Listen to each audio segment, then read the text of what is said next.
Well, thank you. ISIL remains a threat to the people of Syria, to Iraq, to the Middle East, but also a very direct threat to the United Kingdom.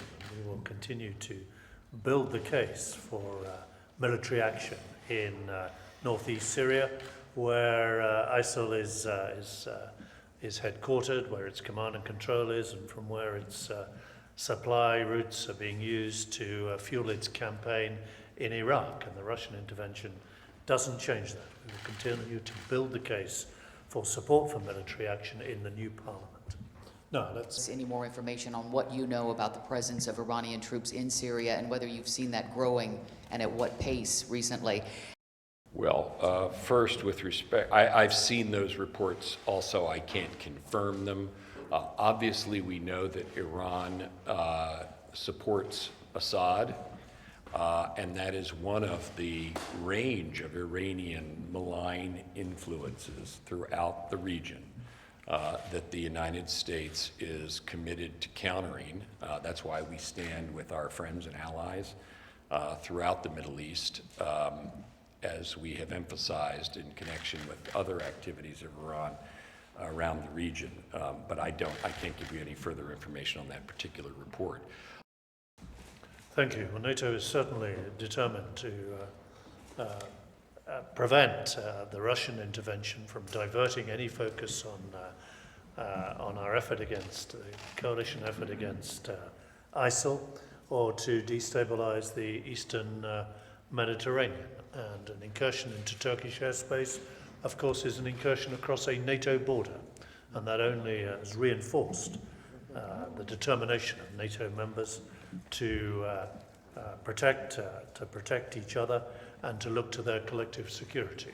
And our contribution to that, I announced yesterday, we are joining the American-German TACIT initiative, and we are stepping up and continuing the support we are giving to the Ukrainian armed forces as well.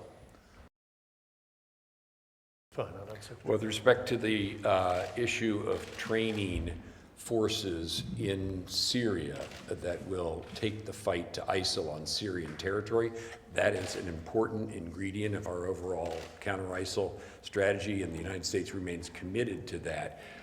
We have been looking for now several weeks at ways to improve that program. I wasn't satisfied with the early efforts in that regard, and so we're looking at different ways to achieve basically the same kind of strategic objective, which is the right one, which is to enable capable, motivated forces on the ground to retake territory from ISIL and reclaim Syrian territory from extremism. So we have devised a number of different approaches to that going forward, and taken them to President Obama, and I think you'll be hearing very shortly from him in that regard about the effort, the proposals that he has approved and that we're going to go forward with.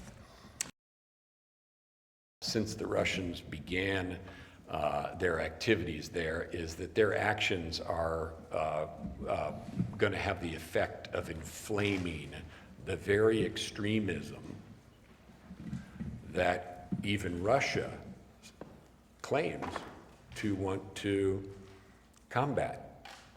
So by taking the side of Assad, they bring upon, they inflame the civil war, therefore extremism, prolong the suffering of the Syrian people.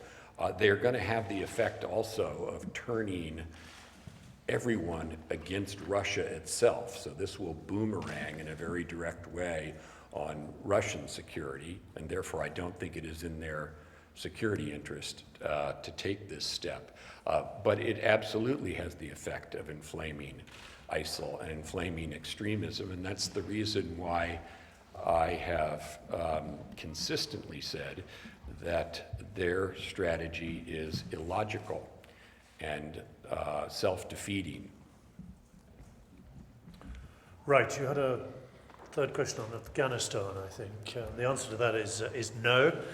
We are part of the Resolute Support mission, which is not halfway through its time span, and we've no plans to change our commitment. Obviously, we will look and see see the review that the commanders of that mission will be making at the end of the first fighting season to see how the Afghan forces have got on and the extent to which they've been able to cope with some of the ebb and flow and fighting that has been